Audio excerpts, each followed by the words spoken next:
No doubt, man. Thank you, bro. Come Man, on, I'm bro. having an awesome day here. That's so awesome, Mike. Dude, we got the Getting fucking high, legend talking in the shit. house, man. Hey, shout out to the NHL and the MLB. Because Yeah. the NHL and the MLB don't test. That's right. They yeah, really? man. Oh, hell no. I smoke with a lot of baseball players and hockey guys. Nice, dude. During the season, after the season. I mean, it's a beautiful thing. Yeah, You it's know, beautiful. listen, I've been to a hockey game before, right? So I'm in a hockey game. Hockey is the shit. So they bring I me love down. it. This is the only time I've been to a hockey game. I'm in Phoenix. I go downstairs, and this is a charity game. So I go downstairs, and I go in the lobby to meet the guy. And so I'm in the lobby. The guys are butt naked. Everybody's naked, right? So no, that's not the interesting part. I know, but I'm Everybody's laughing butt because I naked. know. But the woman that's a reporter is right in the center of them all, and they're all around her. And she's talking to him. And they're talking to her, they're drinking, pouring champagne. Oh, it's crazy. Yeah, insane. Crazy. That's my first time I've ever been around hockey players or The anything. locker room. There's a bunch of savages, girl. Yeah, yeah. Yeah, they is. Holy shit. Hockey they is. players for Fuck. sure, man. Because you know they get to fight, Mike, and the referee just leave them alone. I know. Yeah. Checking each other. Like, get like a brawl, like, until somebody fall out. Yeah, that's interesting, about the cultures of sports. Right. Because football players are savages, but they've been so beaten down Right. that you don't have the luxury of being an individual. That's why I always loved Randy Moss, man. Yeah, because he was at work. him. Yeah, you at know? all times. At all times. And I always loved that about Randy. And, Well, he was raised off that Snoop Dogg music, so oh, hell yeah, bro. attribute Hell yeah. that to that. Of course, man. That mentality. Of course. And you are the godfather, one of the sports godfathers were of that. invented from a war. Yeah. For From real? war. From a war. Like soccer was I invented see from that China. later, Snoop. Because when Ming Dynasty, when they fight, they cut the head off of it, and they play soccer, kicking it around. Are you serious? Yes. That's how soccer was invented. I don't fucking believe you, Mike. You high as fuck. That toad it over out. here doing shit. I'm not finna Look Google it that up. shit. Fuck all Look it that. up, man. Look That's it the up. toad, man. Fuck all that. Nigga talking about they cut a nigga head off, We're gonna look and it it up. started soccer started being. So how they create basketball? Some motherfucker was walking down the alley. He was like, man, fuck all that. Cut his head off. Mr. Naismith. Mr. Naismith said, cut his Yeah. head off. Then let's start shooting this Check it out. motherfucker. No, that's the 10,000 Greek. Check this Yeah. out. This is beautiful. Hey, this is what getting high is all about. I Doing love you, research, Snoop. right? I love you, Snoop. Give me some research, Mike. Get my game right. Brazilian soccer fan decapitate ref ref. after he stabbed Hey, and come on, kills let's go player. back to the Chinese stuff, man. God damn. They wasn't playing in Brazil, man. They was not. They was not Holy playing. shit. I'm going to say, how was soccer invented? Yes. Man, there's a lot to talk about, and what a treat to be here. I really, it's so good to see you, Mike, man. You've always Absolutely, been brother. so good to me. My Mike Tyson stories are so fucking good. Yeah, You know, yeah. now I'll go back to when my book came out. This was before we did the Charlie Sheen roast together. Now I saw Mike at the Charlie Sheen roast, and I came up to him and I said, "Hey, Mike, I put out this book."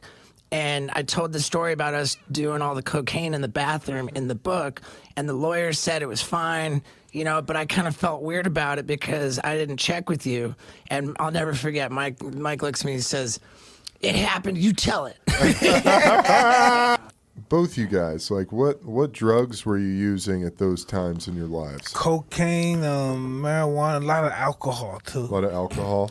Man, Yeah. the time, I mean, I'm sure everyone's heard this story, but in 2005, this is the first time I met Mike. We were at some kind of nightclub. And I was just so stoked. I was like, fucking Mike Tyson, Yeah, no fuck way, yeah, it's so dude. rad. And everyone was going from the nightclub to this house party. And so, I found out where it was, and I was like, I wasn't invited, but I'm just like, fuck it, I'm just gonna show up. And I was by myself, and I just like, whatever, I took a taxi to show up at this random house, and I'm not invited, and I'm like, I want to party here, And so I like ring the doorbell or whatever, I bang on the door, and the door opens up, and it's fucking Mike himself who opened up the door, right? Such a movie, dude. Dude, Mike opens up the door, and I'm like, no way.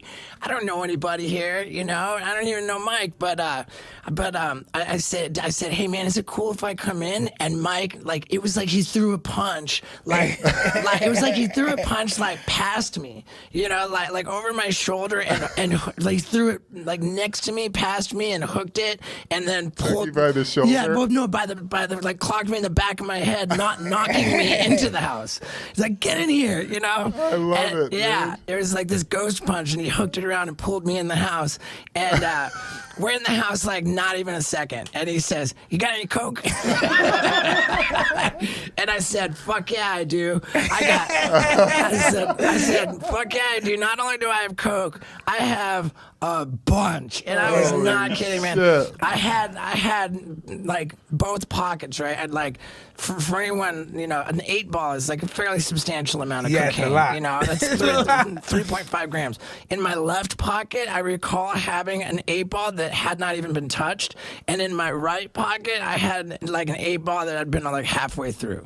So at the end of the day, it was roughly, I don't think I'm exaggerating a lot. I think I had about 5 grams of cocaine. All right, and so I'm like, yeah, I got a bunch. So Mike and I, we go in this bathroom in the house, right? We just fucking lock ourselves in this bathroom, and we were in there for like easy Whose 3 house hours. was it?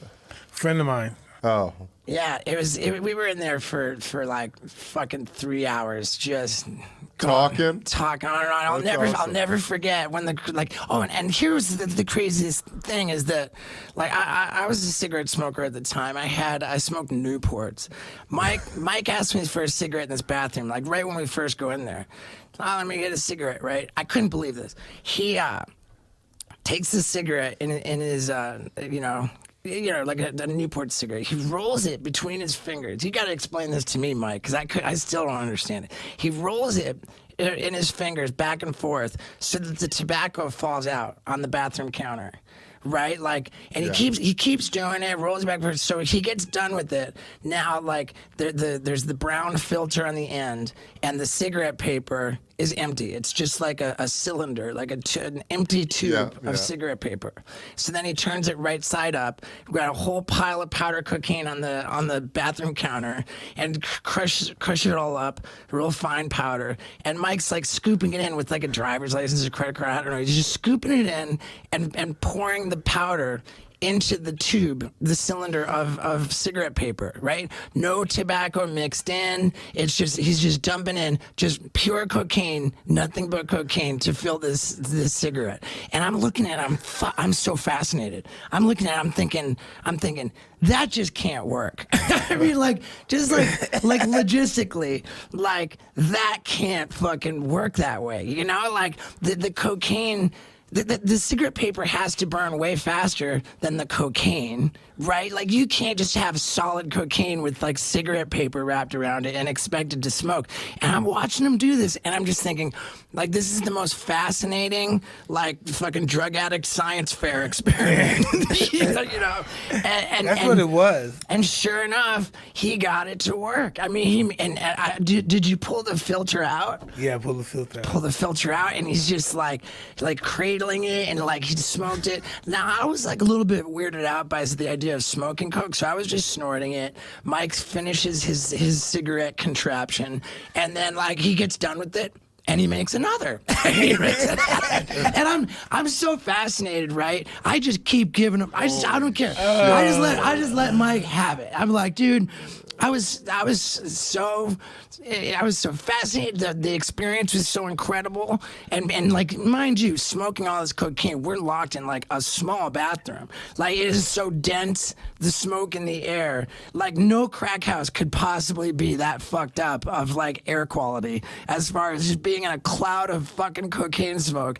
And we're having this great conversation, and Mike's smoking this coke smoke after coke smoke, and like, for probably like 3 hours, and then Holy all of it was shit. gone. We went through all of it, all of it, and then at the You're some junkies, man. and then when we were done with like 5 fucking grams of cocaine, like 3 hours later, like, and now because there's no more cocaine, it's time for Steve-O to go. All right, Steve-O, we'll see you later, man. Thanks for coming. And so I did this toad the other day, yesterday, matter of fact. And, explain what the toad is to some people that don't understand what the toad is. Yeah, because it sounds like you told on somebody. I'm like, I hope you ain't told on nobody, Mike. Not intentionally. Toad or toad? Which one is it? The truth shall be told. Explain it then. The toad, it's a mystical creature from the Sonoran Desert. It hibernates for 10 months of the year, and it comes out during the monsoons, and they get this toad and they milk it, for lack of a better term, of its venom. And its venom contains this molecule called 5-MeO-DMT. And so when you take 5-MeO-DMT, you vaporize it. It basically takes you through your life and shows you your traumas and releases you from it, and you have to surrender. And it releases you from your pain. So that's a little bit about what the toad is. That shit sound crazy as No, fuck. but yeah, Nigga, I ain't never smoking that shit. no, but dig, right? On another note, Only way I'm smoking that shit if they like, dog, you know you're gonna die in about 4 hours, cuz. All right, hey, cuz, call Mike up. Give me the and it toad. might give you life. Get that toad, cuz. I want to experience it. Hit that motherfucker 4 times an hour. Like, cuz, that motherfucking dude. toad was amazing. Yeah, we inside the Mike Tyson podcast with your boy, Snoop D.O. Double G, taking over this motherfucker, leaning, maintaining, banging, and swinging. You understand what I'm saying? Drinking on this water, because we stand real purified. With Bishop Magic Wand. He's not here. I feel like I'm in here with Bishop Magic Wand. You should have called him. You know the church would have showed up, Mike. All you had to do is make you have one to call call. him. You have to get him on the set. I gotta think. Okay, I either stop or I gotta go big. Like one last fucking go for it. I got one, and I had this idea. I had a list of ideas that aren't like particularly new ideas. I've had them forever, but they were so fun. There's just that list of ideas that was just too fucked up to go for. Yeah. And so I call it my bucket list. Oh, Christ. Right? I call it my bucket list. Steve-O bucket list. And like, yeah, there's nothing on my bucket list that didn't happen for so long for like no reason. There's like a solid fucking reason why this shit should never happen. And now I'm just going for it because I feel like I've got a limited amount of time. I'll give you an example of like something on my list to show you how ridiculous it is. Like anytime anybody ever asked me if I've been skydiving before, I always said, fuck that, dude. Everybody does that. Why am I going to do something everybody does? I do shit nobody does. So I said years ago, probably 15 years ago, I said, if I ever go skydiving, my first time, you got to have a dude strapped on your back, like a tandem skydive instructor. Well, I'm going to be fucking butt-ass naked. And I'm gonna be fucking furiously jacking off. Oh man! and I will not have blown a load for a long time, man. Like 4 days. You know, madman. And then when I'm whacking it, I reach the point of no return right around the first squirt. That's when I leave the plane. So I'm free falling through the fucking sky, cranking out the biggest load you ever saw, and I call the idea skyjacking. Right, and that's like that. Yeah, and dude, You're really losing it, Steve. That's really taking it to the next level. Dude, everything on my list is taken to the next level. And like, I'll be honest, I shouldn't say this, but I'm legitimately concerned that I'm not leaving myself anywhere to go with that shit. You know, some of us knew you got stoned, but none of us talked about it because back then nobody blew each other up. Nah, like nobody that. did that. These days, it's like one of those things where like everybody's trying to scoop everybody out and spill some shit. Yeah, I know remember what I'm back in the 80s and 90s, nobody told anybody. Nobody did that. Now these new, the social networks that exist, I mean, that's all it's for now. I remember the first time I seen one of those phones that you could take pictures of, or because there was no video yet.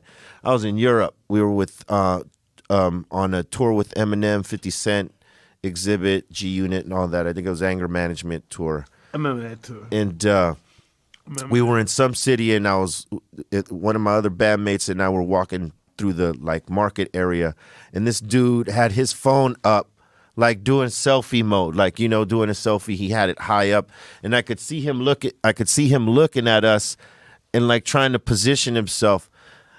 And I saw that, and I thought it was weird, but I saw that he had his phone, and I walked over to him. I'm like, hey, man, what are you doing?